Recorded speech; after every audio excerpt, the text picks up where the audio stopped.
யார் யாரோ வாழ்வீரே சிலுவையை கண்டீரோ, சிலுவைக்காய் பணி செய்ய வாரீரோ. கிறிஸ்துவுக்குள் பிரியமானவர்களே, மரணத்தை ஜெயித்து உயிரோடு எழுந்த ஆண்டவர் இயேசு கிறிஸ்துவின் நாமத்தினாலே NGPM SMPM மிஷனரி இயக்கத்தின் சார்பிலே உங்கள் அனைவருக்கும் அன்பான வாழ்த்துக்களை கூறி எழுந்து கட்டுவோம் வாருங்கள் என்கிற நிகழ்வுக்கு உங்களை அன்போடு கூட வரவேற்கிறோம். 8 கோடி ஜனங்களுக்கும் தேவை.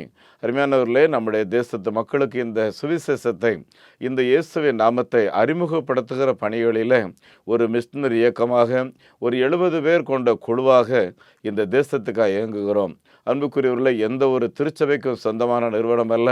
இந்த நிறுவனம் இயேசு கிறிஸ்துவுக்கு மாத்திரம் சொந்தமான நிறுவனம். இது ஒரு டினாமினேஷன் கிடையாது. மாறாக அனைத்து கிறிஸ்தவ சபைகளோடு சேர்ந்து இயேசு கிறிஸ்துவனுடைய சுவிசேஷத்தை அறிவிக்கிறது ஒன்றே எங்களுடைய பிரதான நோக்கம். ரட்சிக்கப்பட்டு வருகிறவர்களுக்கு ஞானஸ்நானம் கொடுக்கிறோம். அருமையானவர்களே, இந்த நாட்களில் நம்முடைய தேசத்தில் ஒரு மாதத்திற்கு சராசரியாக 300 400 பேர் 500 பேர் வரையிலையும் திருமுழுக்கு எடுக்கிறார்கள். ஒரு மாதத்தில் 12 15 சபைகளை ஆண்டவர் புதிதாக தந்து கொண்டிருக்கிறார். ஆண்டவரின் கிருபையினாலே ஒரு மாதத்தில் 3 அல்லது 4 ஆலயத்தை நாங்கள் பிரதிஷ்டை செய்கிறோம். இந்த ஆண்டில் எப்படியாகிலும் ஒரு 5 ஆலயம் மாதந்தோறும் பிரதிஷ்டை செய்ய வேண்டும்.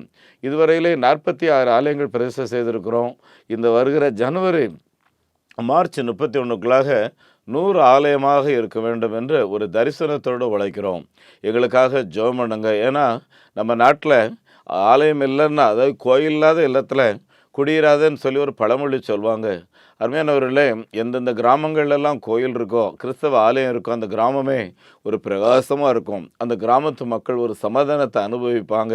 அந்த கிராமத்து மக்களுடைய தேவைகள் சந்திக்கப்படும். இன்னும் கேட்டிங்கன்னா, ஒரு கிராமத்து பேர், இந்த கிராமத்து பேரே மங்களப்பேட்டை. அந்த கிராமத்தில் உள்ள பெரிய தலைவர்கள் சொன்னாங்க, ஐயா, எங்கள் ஊரில் ஒரு கிறிஸ்தவ ஆலயம் இருந்துச்சு. காலப்போக்கில் அங்கே ஆராதனை கிடையாது, லைட்டு கிடையாது, பாடல் சத்தம் கிடையாது. அதனால் எங்கள் கிராமமே சாபமாயிடுச்சு. நீங்கள் வந்திருக்கீங்க, எங்கள் கிராமத்தில் மறுபடியும் ஆராதனை ஆரம்பியுங்கள். என் அன்புக்குரியவர்களே, ஒரு ஆராதனை ஆரம்பிக்கிற என்பது அந்த கிராமத்தில் இருக்கிற பிசாசின் அட்டகாசங்களுக்கு ஒரு முடிவு எடுக்கக்கூடியதாக இருக்கும். அதனால தான் கிராமங்கள் தோறும் ஆலயம் கட்ட முன்வாருங்கள் என்று சொல்லி ஒவ்வொரு விசுவாச குடும்பங்களையும் அழைப்பு கொடுக்குறோம். நீங்கள் வேலையிலேருந்து ரிட்டையர்மெண்ட் அடையும் போது, உங்கள் பிள்ளைகளுக்கு நல்ல திருமண ஒழுங்குகள் நடக்கும்போது, உங்களுடைய குடும்பத்தில் சொத்துக்களை நீங்கள் பிரிக்கும்போது, உங்களுடைய மூத்த சகோதரராக இயேசு கிறிஸ்துவை நினைத்து அவருக்குரிய பங்காக ஒரு ஆலயங்களை எல்லாரும் சேர்ந்து கட்ட முன் வாருங்கள். அருமையானவர்களே, 10 லட்ச ரூபாய்க்கு பிரம்மாண்டமாக கட்டலாம், 7 லட்ச ரூபாய்க்கு கட்டலாம், 5 லட்ச ரூபாய்க்கு 600 சதுரடியில் கட்டலாம், 3 லட்ச ரூபாய்க்கு கச்சா சர்ச் கட்டுறோம், 2 லட்ச ரூபாய்க்கு டின் சீட்டில் நாங்கள் சர்ச் கட்டுறோம். அருமையானவர்களே, பஞ்சாபில் பர்னாலா, இன்னும் லூதியானா, இன்னும் ஜலந்தர், அதே போல் பரீத்கோட், முக்கந்தர், மோகா போன்ற பகுதிகளில் சாது சுந்தர் சிங் நடந்து சுவிசேஷம் அறிவித்த பகுதி. அது மாத்திரம் கிடையாது, வெளிநாட்டிலிருந்து வந்த மிஷனரி ஜான் ஹாய்டு என்பவர் அந்த பஞ்சாபில் அவருடைய 36 வயசில் 36 மணி நேரம் இடைவிடாமல் உபவாசத்தோடு பஞ்சாப் மக்களுக்காக, பஞ்சாப் மக்கள் ஒருவர் கூட நரகம் போகக்கூடாது, எல்லாரும் பரலோகம் வரணும்னு சொல்லி அவர் ஜெபம் பண்ணிக்கிட்டே அவர் ஜீவனை விட்டுருக்காரு. பார்த்துக்குங்க, இந்த ஜெப ஆவியை வீண் போகாது. SMPM மிஷனரி இயக்கத்துலேயும் நாங்கள் ஒவ்வொரு நாள் காலையில் 4:30 7:30 மணி 8 மணி வரையிலையும் திறப்பின் வாசலில் நின்று போராடி ஆண்டுடைய சமூகத்தில் ஜெபம் பண்ணுகிறோம். இந்தியாவில் ஒருவர் கூட நரகம் போகக்கூடாது, ஒவ்வொருவரும் பரலோகம் வரணும்னு சொல்லி இயேசு கிறிஸ்து விரும்புகிறார். என் அன்புக்குரியவர்களே, ஆகவே அவருடைய விருப்பத்தை, அவருடைய ராஜ்யத்தை சந்தோஷப்படுத்துகிற பணியில் வாருங்கள். உங்களை நிச்சயமாக கர்த்தர் ஆசீர்வதிப்பார். ஒருவேளை உங்களால் வட மாநிலங்களுக்கு போக முடியாமல் இருக்கலாம், உங்களுடைய முழங்கால் ஜெபத்தில் நீங்கள் போக முடியும். அது மாத்திரம் இல்லை, இந்த கடைசி காலத்தில் ஆத்தும ஆதாய பணிக்காக செலவு செய்யலாம். பார்த்துக்குங்க, ஒரு மிஷினரிக்கு 3000 ரூபாய். ஆதிவாசி பிள்ளைங்க, அருமையான நிறைய குழந்தைங்க பார்த்துக்குங்க, அண்ணா என்னை படிக்க வைக்க மாட்டிங்களா? சமீப கால விடுமுறையில் பொம்பளை பிள்ளைங்க யாரும் வீட்டுக்கு போகலை. ஏன் போகலைன்னா கல்யாணம் பண்ணி வச்சுருவாங்க. 10 வயசு 12 வயசில் ஆதிவாசி பிள்ளைகளுக்கு கல்யாணம் பண்ணிடுவாங்க. ஆனால் நம்ம விடுதியில் படிக்கிற பிள்ளைங்க என்ன சொல்கிறாங்க, நாங்கள் ஒரு டிகிரி முடிக்கணும், எங்கள் சமூக மக்களுக்கு நாங்கள் விழிப்புணர்வை உண்டாக்கணும், எங்களுக்கு படிக்க வைங்க அண்ணான்னு சொல்லி கேட்குறாங்க. மணிப்பூர் கலவரத்தில் பாதிக்கப்பட்ட 58 குழந்தைகளை படிக்க வச்சுக்கிட்டு இருக்கோம். அருமையானவர்களே, இந்த கடைசி காலத்தில் உங்களால் இயன்ற அளவில் இந்த மிஷினரி பணியில் ஈடுபடலாம். ஒரு குழந்தை படிக்க வைக்கிற ஒரு பகுதி 600, முழுமையாக 1200 வாங்குகிறோம். அதே போல் மிஷினரி ஸ்பான்சர்ஷிப் 3000 ரூபா, மிஷினரியோட குழந்தைக்கு 1000 ரூபா வாங்குகிறோம். அதுவே ஆலயம் கட்டுங்க, மிஷினரி ஸ்பான்சர் பண்ண முன்வாருங்க. அதே போல் நந்தூர் பாருங்கிற இடத்துல ஒரு ஹாஸ்டல் கட்டிகிட்டு இருக்கோம். 15க்கு 10 ஒரு ஹாஸ்டல், ஒரு ஹால் கட்டுறதுக்கு வந்து 1,00,000 ரூபா. சமீபத்தில் ஒரு அம்மா, அவங்களுக்கு நிறைய அரியர்ஸ் பணம் வரல, பென்ஷன் பணம் வராமல் அப்படியே இருந்துச்சு. அந்த அம்மா சொன்னாங்க, ஐயா எனக்காக ஜோமினிடுங்க, நான் வந்து எனக்கு முழுமையாக பணம் வரலனாலும் பரவாயில்ல, நான் ஒரு பொருத்தனை எடுத்திருக்கேன்.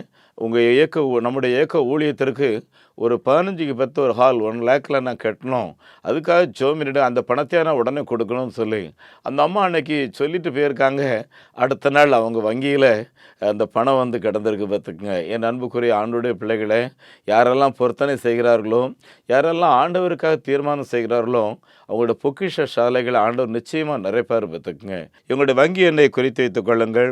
நெகேமியா new generation partaker movement, State Bank of India, account number 42 17 80 20 691, IFSC code SPIN 0061767. அதோடு கூட salvation mission partaker movement SMPM, Canara bank, account number 12 00 35549 IFSC code CNRP 0005652.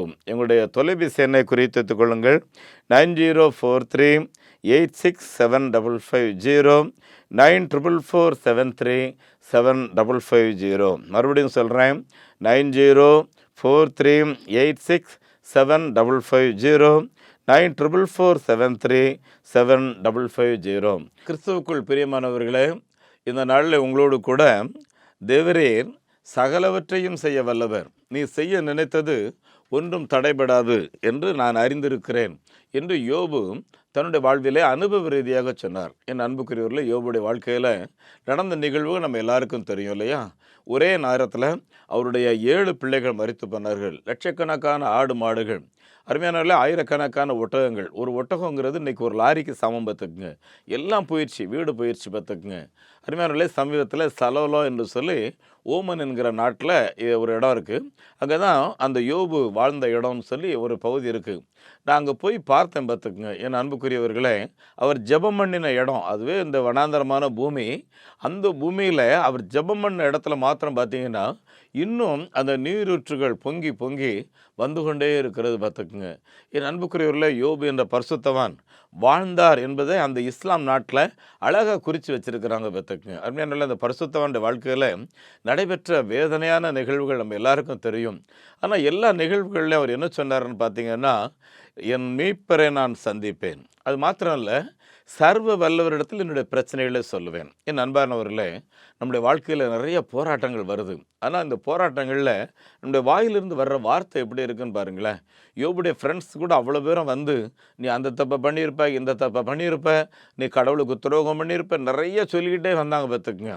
ஒரு காலம் வரும்போது ஆண்டவரால் தாங்க முடியாமல், என் தாசனாகிய யோபுவை இப்படி குற்றவாளில கூண்டில் நிறுத்தி வைத்திருக்கிறதற்கு நீங்கள் யாருன்னு சொல்லி ஆண்டவர் அவங்கள பார்த்து கேட்டு என்ன சொல்கிறாரு, நீங்கள் உயிரோடு இருக்கணும்னா என் தாசனாகிய யோபனிடத்தில் போங்க, அவன் உங்களுக்காக பலி செலுத்துவான், உங்களுக்காக ஜெபம் பண்ணுவான், அவன் முகத்தை பார்த்தா உங்களை நான் உயிரோடு வைப்பேன் அப்படின்னு சொல்லி ஆண்டவரே தன் தாசனை குறித்து சொல்கிறார் பார்த்துக்குங்க.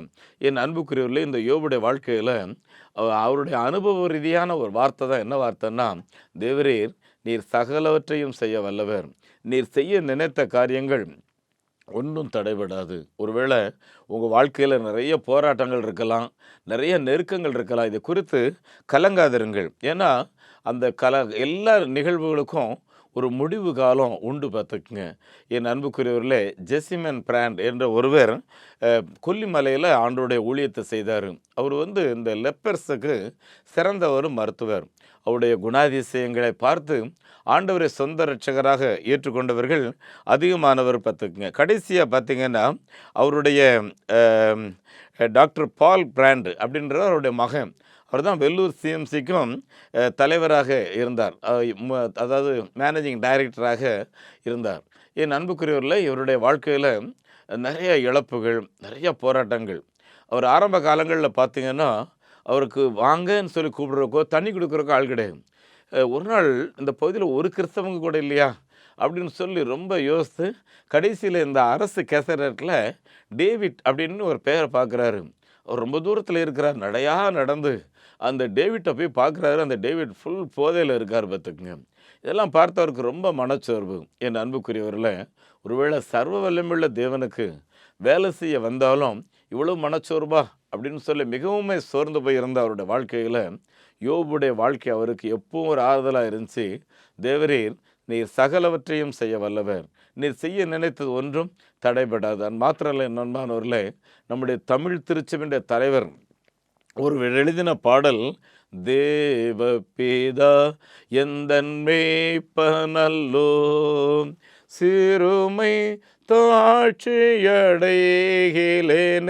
இந்த பாட்டை அடிக்கடி பாடி பார்த்திங்கன்னா தன்னை திடப்படுத்திக் கொள்வாராம். கடைசியில் அவர் சொல்லும்போது, என்னுடைய மரண நாளில் என்னுடைய அடக்க ஆராதனையில் இந்த தமிழ் பாட்டை பாடணும்னு சொல்லி. என் அன்பான தேவனுடைய பிள்ளைகளே, நம்ம ஆராதிக்கிற ஆண்டவர் சர்வ வல்லமையுள்ள ஆண்டவர். இந்த சர்வ வல்லமையுள்ள ஆண்டவர் அவர் எல்லாவற்றையும் செய்ய வல்லவர். அது மாத்திரமல்ல, இந்த சர்வ வல்லமையுள்ள ஆண்டவர் எல்லா இக்கட்டுகளுக்கும் நம்மை தப்புவிக்க வல்லவர். பார்த்துங்க, சரியா? உங்கள் வாழ்க்கையில் எதிர்பாராமல் நிறைய இக்கட்டுகள் வரக்கூடும். அது யார் மூலமாக வேணாலும் வரலாம், அரசு அதிகாரியின் மூலமாக வரலாம். எதுவாக இருந்தாலும் சரி, சர்வ வல்லவர் என்னை எல்லா இக்கட்டுகளுக்கு நீங்களாக்கி அவர் தப்பு வைப்பார். தானியேல் என்பவருடைய வாழ்க்கையில் அவருக்கு விரோதமாக நிறைய சதி திட்டங்கள் நடந்துச்சு. நம்ம எல்லாருக்கும் தெரியும் இல்லையா? விக்கிரகங்களை வணந்து கும்பிடணும். கடைசியாக என்ன ஆச்சுன்னா, ராஜாவை மாத்திரம்தான் கும்பிடணும், குரு வணக்கம். இந்த குரு வணக்கம் மாத்திரம்தான் செய்யணும். ஆனால் இவர் ஒரு யூதர், இவருக்கு குரு வணக்கம் பிதாவாகிய தேவன் மாத்திரம்தான், வேறு யாரும் செய்ய மாட்டார். வழக்கம் போல் 3 நேரம் அந்த வழக்கமான குரு வணக்கத்தை பிதாவாகிய தேவனுக்கு செலுத்துகிற ஒரு பெரிய இஷ்யூ ஆயிடுச்சு. அதனால் கடைசி என்ன பண்ணாங்க, நீங்கள் போட்ட ஆர்டர் கீழ்ப்படியாதனால சட்டப்படி அவரை தூக்கி சிங்கத்துக்குள்ளே போடணும். என் அன்பானவர்களே, ராஜாவுக்கு பயம் வந்துருச்சு. ஐயோ, இவர் ஒரு பரிசுத்தவான், இந்த பரிசுத்தவானுக்கு விரோதமாக நான் இப்படி ஒரு பாவத்தை செய்துட்டேனே அப்படின்னு சொல்லி ரொம்ப வேதனையோட என் அன்புக்குரியவரில் அவர் பயங்கரமான இக்கட்டுக்குள்ளே ராஜாவை மாட்டிக்கிட்டார். கடைசியாக தானியேலை தூக்கி அந்த சிங்கத்தின் கெபியில் போடும்போது ஆண்டவர் சிங்கத்தை பார்த்து என்ன சொல்லியிருப்பார், 72 வயசு கிழவன், அடிக்கடி உபவாசம் இருக்கிறவன், இவன்கிட்ட ஒரு சதம் இருக்காது, கொஞ்சம் காத்துரு, 3 வேளை சாப்பிட்டு கொழுத்து போய் நிறைய அதிகாரிகள் இருக்கான், வரப்போகிறான், கொஞ்ச நேரம் கழித்து ராஜா தூக்கி போட போகிறாரு, கொஞ்சம் வெயிட் பண்ணுன்னு சொல்லி ஆண்டவர் அந்த சிங்கத்தின் வாயை கட்டி போட்டார். சரியா? உங்கள் வாழ்க்கையில் இக்கட்டு இருக்கலாம், ஆனால் அந்த இக்கட்டில் கர்த்தர் ஒருவரை உங்களை தப்புவிக்கிறவர். பார்த்துக்குங்க, உங்கள் தொழிலில் நஷ்டம் வந்திருக்கலாம், தேவரீர் சகலவற்றையும் செய்ய வல்லவர், அவர் செய்ய நினைத்தது ஒன்றும் தடைபடாது என்பதை தேவன் உங்களுடைய வாழ்க்கையிலையும் உங்களுடைய குடும்ப வாழ்க்கையிலையும் நிறைவேற்றுவார். உங்களுக்காக நான் ஜெபிக்க விரும்புகிறேன். எங்கள் பரலோகத்தின் நல்ல தந்தையே, இந்த வசனங்களை கேட்டுக்கொண்டிருந்த உம்முடைய பிள்ளைகள் ஒவ்வொருவருக்காக நாங்கள் உம்மை ஸ்தோத்திரிக்கிறோம். தேவரீர் சகலவற்றையும் செய்ய வல்லவர், நீர் செய்ய நினைத்த காரியங்கள் ஒன்றும் தடைபடாது என்பதை அறிந்திருக்கிறேன் என்று சொல்லி யோபு அனுபவரீதியாய் சொன்னார். ஆண்டவரே, ஒருவேளை உம்முடைய பிள்ளைகளுடைய நிறுவனங்களில், ஒருவேளை உம்முடைய பிள்ளைகளுடைய குடும்பங்களில் நஷ்டங்கள், பிரிவினைகள், போராட்டங்கள் சொல்லி நிறைய பேர் அவதி வரலாம். சுவாமி, இன்றைக்கு உம்முடைய பிள்ளைகளுக்கு நீர் சகலவற்றையும் செய்ய வல்லவர். எப்படி தானியேலை சிங்கத்தின் வாய்களுக்கு தப்புவித்தீரோ, அதே ஆண்டவர் உங்களோடு கூட இருக்கிறதுனால தேவனாய் கர்த்தர் உம்முடைய பிள்ளைகளை மறுபடியும் பலப்படுத்தி திடப்படுத்தி தூக்கி நிறுத்த வேண்டும் என்று சொல்லி ஜெபிக்கிறோம். ஆண்டவரே, கம்பெனியில் நஷ்டம் ஏற்படுத்துகிறவர்கள், கம்பெனி வளர்ச்சிக்கு தடையாக இருக்கிறவர்களும் மனம் திரும்புதலோடு தேவரீர் சகலவற்றையும் செய்ய வல்லவர் என்று சொன்ன ஆண்டவரிடத்தில் வந்து நின்று கம்பெனியுடைய வளர்ச்சிக்காய் முயற்சிக்கும்படி இயேசுவின் நாமத்திலே கர்த்தர் உதவி செய்யும். அப்படியே என்னை செய்கிறதற்காய் ஸ்தோத்திரம். ஆண்டவரும் இரட்சகருமாகிய இயேசு கிறிஸ்துவின் நாமத்தில் இந்த ஜெபத்தை கேட்கின்றோம் பிதாவே, ஆமேன். நம்முடைய ஆண்டவர் இயேசு கிறிஸ்துவனுடைய கிருபையும் பிதாவாகிய கடவுளின் அன்பும் பரிசுத்த ஆவியானோட நடத்தல் பராமரிப்பு ஆசீர்வாதம் நம் அனைவரோடும் தங்கியிருப்பதாக. ஆமேன். இந்த மாபெரும் நற்செய்தி பணியில் ஒரு ஆதிவாசி குழந்தைய நீங்கள் 600 ரூபாய் கொடுத்து படிக்க வைக்கலாமே, உங்களால் ஏன்ற தொகையை கொடுத்து ஒரு ஆலயங்கள் கட்டுவதற்கு தீர்மானம் எடுக்கலாமே, உங்களுடைய பங்குகள் என்ன?